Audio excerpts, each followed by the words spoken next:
Hi everyone, welcome back to my YouTube channel. My name is Aroa and today I'm bringing you a Q&A about the modeling industry. So if you're here for the first time, welcome. I am a model, an actor and an artist, and I make videos about lifestyle, my journey, and also I answer any questions that you have about the industry. So today I have piled up all the questions that you guys have sent me across social media and by email, and I'm doing a Q&A. So I hope you find this useful.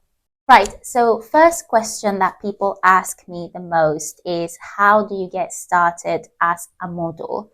So the best way to get started is to find an agent that can represent you. So in order to do that, you need to get scouted. Okay, so some people get scouted, walking around the street. For me, I got scouted on social media, specifically on Instagram. And that's how I really knew that I had potential to join a modeling agency and make money as a model, because I had agents that were interested in following my profile and interacting with my posts and booking a meeting with me. So for me, Instagram was the best platform to get myself out there and to get myself scouted.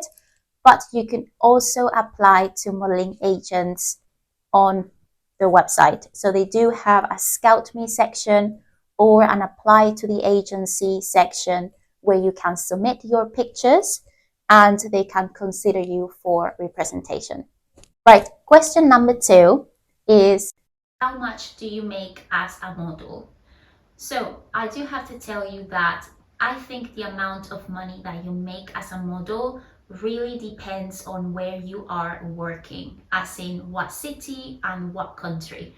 I am working in London, United Kingdom. I also work in Spain, but I do a lot of my modeling work in London, one of the main cities for modeling.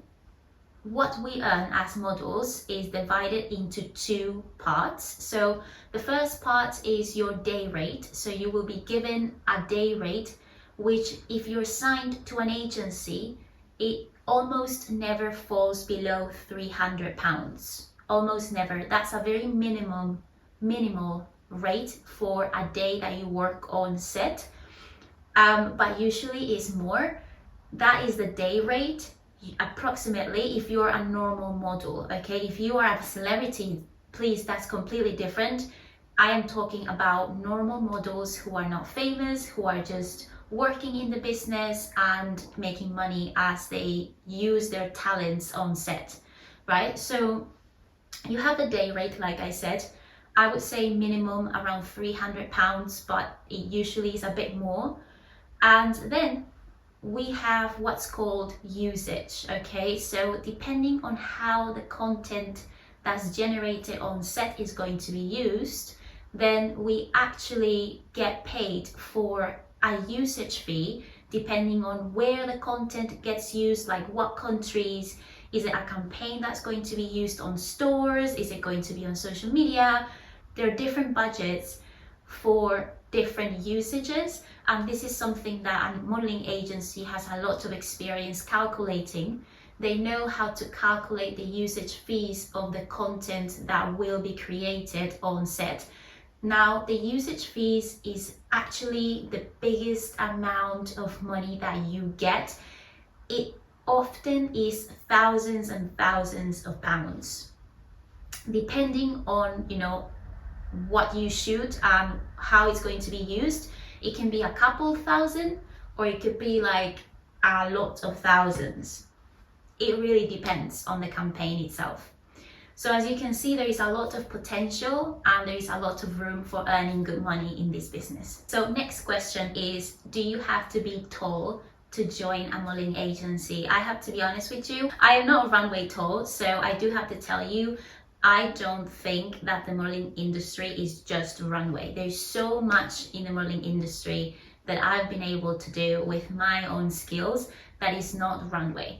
I know that we only think about runway models when we think about models, because everything that comes to our heads is basically the idea of the top model, top model that does runways and all that. You don't need to be necessarily tall, but you do need to have modeling talent, at least in a variety of other sectors. For example, if you're a brilliant hand model, hand modeling is a very, very, very good industry to be in. I do myself a lot of hand modeling and I love it, and it pays the same as full body modeling. There is legs and feet. If you have amazing legs and feet, you can do legs and feet modeling, which is another area of modeling. There is body modeling for like models that are very good in, you know, underwear and bikini shoots. There is obviously beauty campaigns, hair. There's so much that you can do in modeling, and there's also the part that's a bit more commercial, as in, for example, if you are a model but you're quite good acting, then you might want to get involved in the commercial side of things and shoot commercials with actors and things like that. So there's a lot of room for, you know, someone who's not tall to make money in the modeling industry, but you need to know what other skills you have, right? So that you can market yourself accordingly. Another question people ask me is, do you need to pay a modeling agency to join? My answer to that is no. The modeling agencies that are reputable do not ask you for fees to join the agency. However, you probably need to invest in your own portfolio in order to give them a nice set of pictures that they can use to show their clients. That's different. So I'm not talking about the money that you need to invest in your portfolio. I'm talking about a fee to join the agency. Like, let's just say an agency asks you for £200 to join and be part of their books. I personally would not continue and would not encourage you to go in that direction, because all of the reputable modeling agents, at least most of them, state on their website that they don't request models that they scout to pay any fees, because the way it works is like this. They make money when you book a job. So they take you in, they give you the contract, you might have to spend on your portfolio, which you might already have, or you might need to actually pay for the portfolio that you own, okay? At least that's what my experience has been like. You pay for your portfolio that you own, those pictures are yours forever, okay? But then you give them those pictures, and so once they get started with you and once you book jobs, they get a percentage depending on the contract that you signed. They get a percentage from your job. That's how they make their money. They don't get any money until you get money. That's the way it works. So if they're trying to get money before you get money, it's probably a scam, and you should probably go look for a different agency. Now, there's a lovely girl that got in touch with me and said, hey, what happens if I have a modeling agency that doesn't allow me to check my profile on the website? To be fair, I've never heard that question before, and I myself haven't run into something similar. I have to be honest, I haven't had an online profile with all agencies I've been with. I've had an online profile with some. So with the ones that I've had an online profile, they never have stopped me from checking it. I mean, I think that's the whole point of having an online profile, that you can log in, update your details, check on your contracts, and keep everything updated. I guess that's the point, right? I guess that's the point of having an online profile. So I'm not really sure what they wouldn't allow you to have one. I would say if you have issues like this, try to talk to them, call them, or if you can go to their office, that would be fantastic. I mean, sometimes there are miscommunication issues that, you know, you can solve just by calling them, being in touch with them and trying to understand what's going on. You could also talk to other models, you know, in the same agency and ask them if, you know, they encountered similar problems and things like that. And I'm sure that through good communication, you know, everything will be solved. But if you kind of feel that you cannot trust your agency, and even if you ask questions, they don't answer, then, or they don't solve the problems, then it's probably not the best agency to work with. So yeah, I mean, always try to look for professional teams, always respect yourself, always try to communicate. And if you see that they're not professional, then always look for the professional teams. I think it's so, so important. Another question people ask me is modeling just a career for when you're young? Do you think that is worth it to enter modeling? Because I know that, you know, some models might spend such a long time working in modeling, and then by the time they're 25 or 30, they don't feel like they can rely on this anymore. I have to be honest with you, I don't agree with it at all. I think, you know, with the agencies that I'm with, like I already said, I'm not the typical runway model, high fashion model and things like that. I'm a very commercial girl. The kind of agencies that I've been with represent women who are older than 50, like, and they book job, and I've been on set with them. I mean, the other day I was on set doing this job with other models, and there was one model that was way above 50 years old, and she still loves modeling, she still books work. I mean, there are plenty of cases. So I quite disagree with it, especially in the commercial side where you do a lot more commercials. I mean, there are people of all ages in commercials. There are people of all ages in a lot of publicity. So it might not be that high fashion, but if you're into the commercial market, there's certainly room for you when you become older, for sure. Okay, so another question that people ask me a lot is, do you recommend working freelance, or do you recommend always going the agency route? I would have to be honest with you, I almost never work freelance, and that's because I don't feel entirely safe. I have to be fair. I prefer to make sure that the whole team is professional, that this is a good brand, and that the agency knows who we're working with. That's just my own perspective. You can do whatever you want. You might feel completely safe if you're working as a freelancer, and that might be fantastic for your career. Myself, I don't work freelance. I only work with agents because of the safety, yeah, but also because I don't fully know what the usage of the content will be and how to price it correctly and fairly to me. I think that's something that, for example, the agencies figure out very quickly because they have a lot of experience, and they know, that if a campaign gets used in stores, this is what they should give you. If a campaign gets used in billboards, this is what they should give you. I don't know that for sure. I might know the basics, but I'm not really good at calculating prices. So I prefer that they do the business side, because if they book me in and I say, oh yeah, it's fine, I'm okay with the rate, you might lose control on how that content will be used, and you don't know if you're getting paid fairly for that, So it's not just safety, but it's also business pricing that doesn't really make me feel comfortable using freelance bookings, to be fair.